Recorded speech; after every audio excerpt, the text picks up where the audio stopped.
Inteligência e experiência não protegem ninguém contra golpes. David Modic, acadêmico da Universidade de Cambridge. Questão do ego, que se torna uma armadilha, né? O ego, ele precisa estar em negociação, né, digamos assim, né, com outras instâncias da psicologia que a gente chama, né? Que aí eu só estou dando uma lapidada, né, com o id e o superego, né, que são instâncias psíquicas que quando eles não estão em concordância, o ego ele fica fragilizado e aí a gente tem uma questão de decisões erradas, de distorção da realidade, entende? Então é por aí que...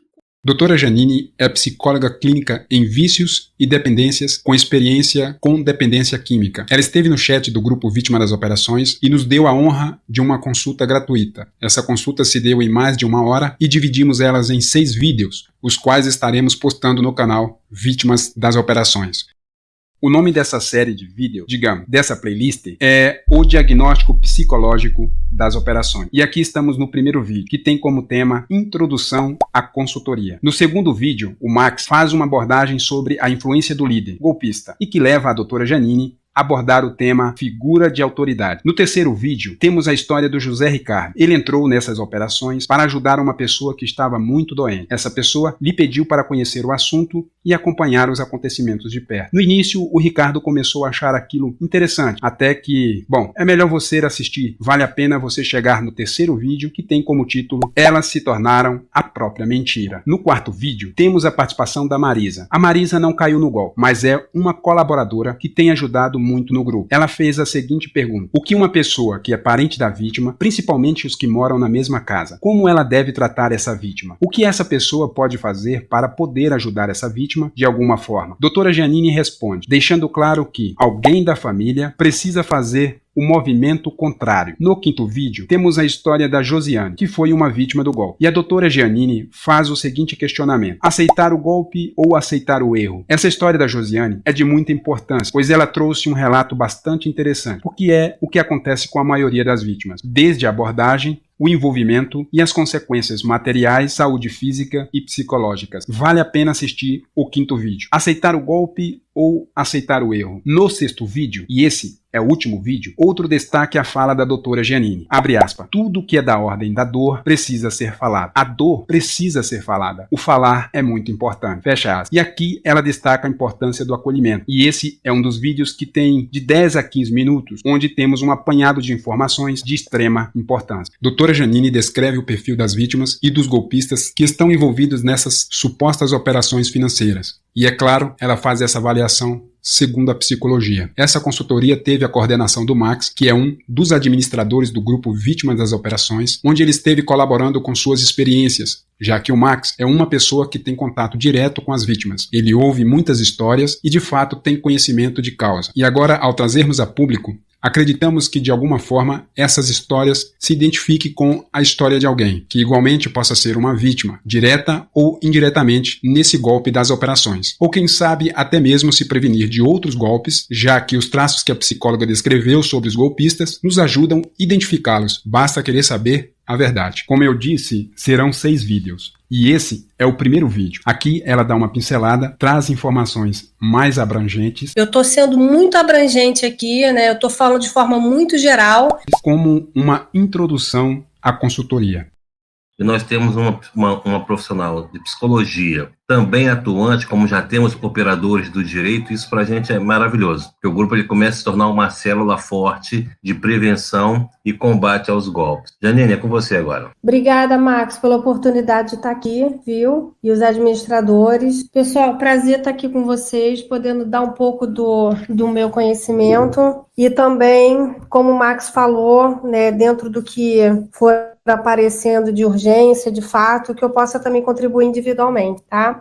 Eu queria começar dizendo para vocês um pouco como é o meu trabalho. Eu sou psicóloga clínica, eu também tenho experiência com dependência química e dependências também, e a gente sabe que todo esse cenário, ele envolve, como é que eu vou dizer para vocês? Esse tipo de cenário sempre envolve muito sentimento, muita coisa guardada, né? Mas antes eu queria falar também para vocês sobre a proposta de estar aqui, né, que é a minha contribuição dos esclarecimentos, né, tudo relacionado às questões psicológicas, né, que afetam essas pessoas que são envolvidas com reflexo desses golpes, e todas as questões emocionais que são muito complexas, né, que normalmente vão aparecendo no status, né, assim, nunca aparece no início, né, quando as pessoas, pelo que eu entendo, pelo que eu venho entendendo, venho lendo e acompanhando, me parece que esse status emocional problemático só acontece mais no fim, que é quando as pessoas começam a perceber que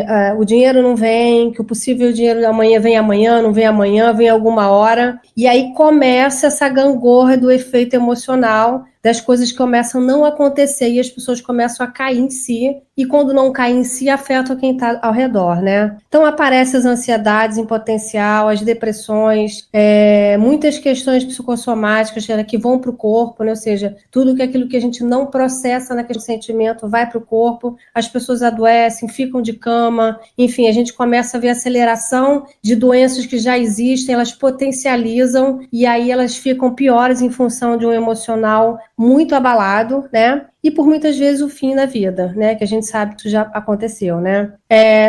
Também não venho esticar muito, vocês sabem, né? Vocês são reflexo disso, de pessoas que têm famílias desfeitas, separações, conflitos irreparáveis e tal. Por trás disso tudo, que assim, a questão do golpe, eu acho que o pessoal dos administradores do grupo sabem perfeitamente, falam muito disso, né? Mas eu venho falar um pouco desse perfil, né? De um lado e de outro, o perfil do golpista e o perfil dessa vítima, né? Então, assim, atrás de um esquema, né? Eu posso chamar de esquema, né? Tudo que eles levam, como eles levam, existe uma inteligência, né? Assim, se a gente está falando de golpista, a gente está falando de pessoas que têm esquemas, né? Isso, esquemas de trabalho, é um projeto de trabalho, né? Então, a personalidade do golpista para nós, psicólogos, eles têm traços de psicopatia, sim, né? Eles são extremamente habilidosos, inteligentes, articulados, eles não sentem culpa, mas pode ser falado também uma questão de psicopatas afetivos, né, que eles visam o poder e o dinheiro, né, eles usam o teatro da sedução, enfim, eles têm todos esses traços, né, então quando a gente fala que eles não têm culpa e que eles são muito habilidosos, a gente já está colocando no quadro um cenário de muita gente que a gente já conhece dentro desses vídeos e das pessoas que já são envolvidas com isso, né. Agora, eu sei o que mais chama atenção para vocês não é nem a personalidade do golpista, né? Porque isso a gente já vem falando e isso é muito comum, né? Agora é muito mais da vítima, né? Por que a vítima cai nisso, né? Por que ela se ilude? Por que ela acredita tanto nessas vantagens e nesse dinheiro em abundância que nunca chega, né?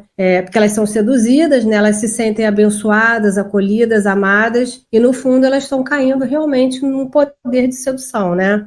A gente não pode esquecer que esses golpistas eles têm inteligência emocional, eles usam o poder da palavra, eles usam PNL, vários esquemas, né, de como lidar com esse, como conduzir a pessoa, né, até como é que eu digo para você, essa egrégora que eles fazem, né? Eles têm esse poder, né, dessa obediência à autoridade, é uma coisa muito forte neles, né? Inclusive eu escutei um áudio hoje, né, que a Paula me passou, deles falando que as pessoas não obedeçam às pessoas das famílias, não assinem nenhum contrato, enfim, que não obedeçam às pessoas, ou seja, eles são as autoridades, né? Agora, isso tudo, né, voltando para a vítima, é uma questão que não envolve, né, inteligência, como o Max falou, né, não são pessoas burras, né, são pessoas que provavelmente têm uma questão desse autocontrole frágil, né, eles estão com um autocontrole muito frágil, uma autoestima muito frágil, baixa, e posso dizer que não, né, naquela data que ele assumiu esse compromisso com esse golpe, né? Com esse golpe não, né? Com essa sedução para esse golpe, né? Que eles dão, né? É muito antes, é uma história da pessoa, uma história muitas vezes familiar, né? Então, a gente está falando aí de uma falta de autocontrole,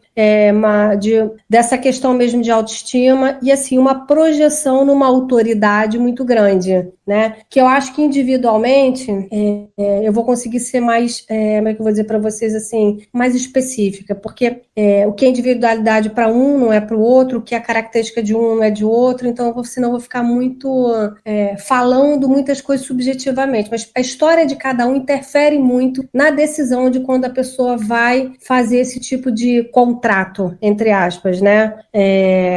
Então, o que eu queria falar um pouco para você sobre isso, né? Assim, e também dizer que quando as pessoas entram, essas vítimas, elas entram, né, elas também têm a questão do ego, que se torna uma armadilha, né? O ego, ele precisa estar em negociação, né, digamos assim, né, com outras instâncias da psicologia que a gente chama, né? Que aí eu só estou contando uma lapidada, né? Com o id e o superego, né, que são instâncias psíquicas que quando eles não estão em concordância, o ego ele fica fragilizado e aí a gente tem uma questão de decisões erradas, de distorção da realidade, entende? Então é por aí que quando o Marco se encaminhar é que a gente vai lapidar isso, né? Eu estou sendo muito abrangente aqui, né? Eu estou falando de forma muito geral, mas o que eu quero dizer para vocês é que isso afeta o ego, são as escolhas e as distorções, tá? E também tem estudos, né, que apontam que o trauma, né, de forma geral, ele afeta o sistema nervoso central, que também